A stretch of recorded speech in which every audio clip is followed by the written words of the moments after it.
Excuse me, Iha. I'm really sorry to disturb you, no? My name is Rene Factora. Hello po. Talent scout ako. Gusto mo bang maging model? Ha? Ano po yun? Model. Magbibis ka ng magagandang damit at magpo-post sa mga magazines. Ako po? Huwag kang mag-alala, Iha. Malinis na trabaho ito. Pwede ka pang kumita. Wala kang gagawin kundi mag-posing lang sa camera. At higit sa lahat, isa lang ang puhunan. Ganda.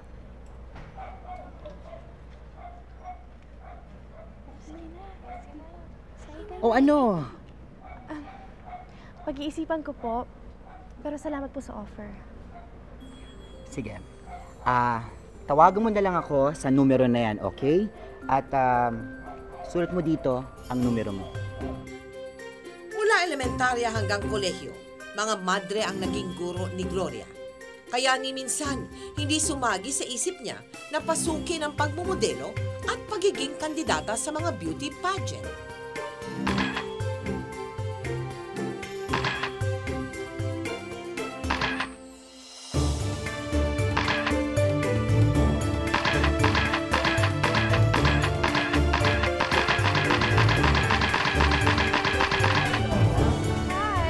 Gloria, I'd like you to meet Miss Elsa Payumo.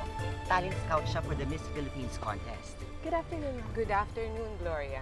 Gloria, I'm here to ask you, would you like to join the Miss Philippines contest? Miss Philippines? Naku, Iha, huwag kang mabibigla kay Elsa. Ganyan talaga ang trabaho niya. I'm sorry, but I really don't know what you're talking about. You mean to tell me you haven't heard of the Miss Philippines contest? Pero tingnan mo naman. So fabulous. Well, kanina pa kita pinagmamasdan. And for someone na laki sa kumbento and doesn't do anything about fashion and modeling, you're a natural, poised and confident. Well, thank you. Kaya nga hindi nakalampas sa mata ko yan eh. Alta ciudad, de buena familia. A little bit naive. Rene, just the right combination for the next Miss Philippines. You found her! Really? Yes! Naku, Gloria, you should be proud of yourself. Etong si Elsa, para yung santo papa ng mga beauty pageants. Rene. Pag nagbitiw yan ng ganyang klaseng salita, para ka na rin nabasbasan. Ibig sabihin, pag sinabi niya magiging Miss Philippines ka, itaga mo sa bato. Magiging Miss Philippines ka. Impressive. Ginulat mo kami, ha? But I'm so proud of you. Thank you. Jaime, nakita mo na ba to? Ano yan?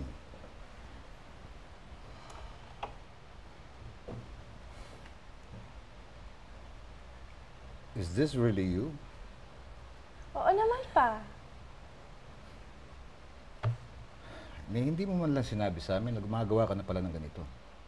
Pa naman, I just wanted to surprise you. Oo nga naman, Jaime. Tsaka sayang naman ang ganda ng anak mo, oh. Hindi ka ba natutuwa na sa first modeling job niya, cover girl siya kaagad?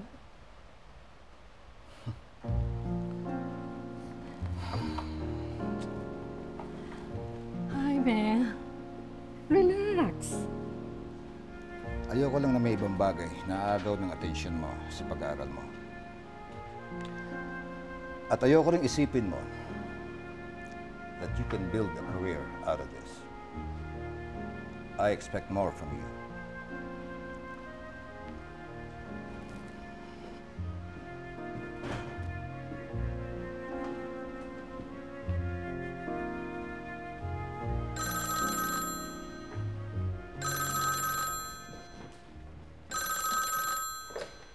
Hello?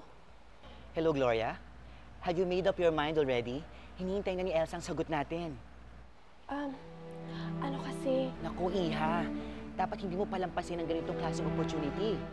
Joining a beauty pageant can open many doors for you. Lalo na kapag nanalo ka, which I'm telling is not a remote possibility. Sige po. Payag ka na? Sige. Payag na ako.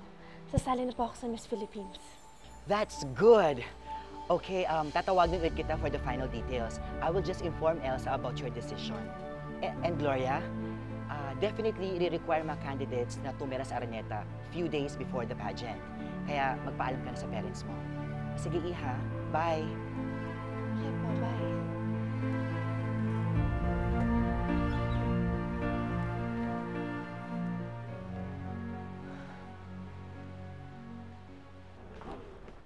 Gloria, I'm glad you're home. Oh, masa ka pupunta? Pupunta ako sa ospital kasi na-aksidente ang papa mo. What? Don't worry, he's okay. Minor injuries lang naman. Eh, sinabi ko na kasi sa kanya, paayos na niya yung kotse. Ayan tuloy. But I went home to get a few things, okay? Because he'll be staying at the hospital for a few days. Sige, susunod ako dun. Oh, don't bother. Sabi ng papa mo, huwag ka na daw bumisita.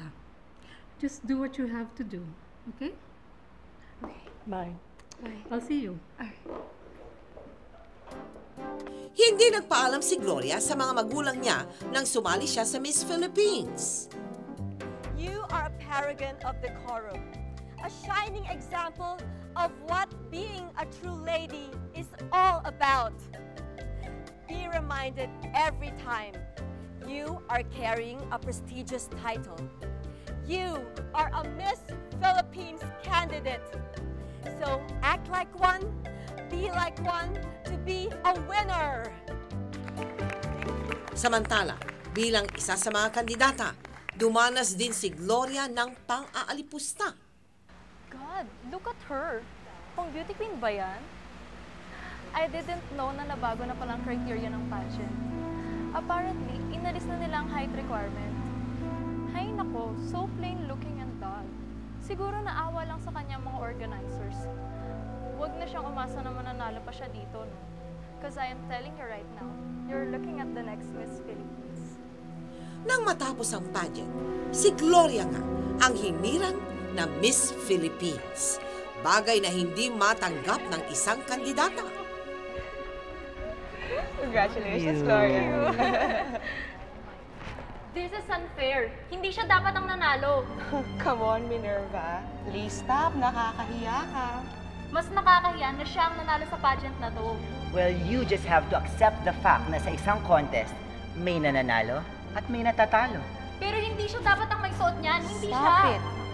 Look, if you want it so badly, go on, you can have it. It's just a title, it's just a crown. Kung pagmumula lang to ng away, I'd rather not have it. Gloria, you don't have to do that. Hindi ko naman hiniling to eh. Ang alam ko lang, gaya mo, pinagtrabahuan ko to. I just feel so sorry for you. It's not because I won, kundi dahil nawalan ka na ng respeto sa pageant, pati na sa sarili mo.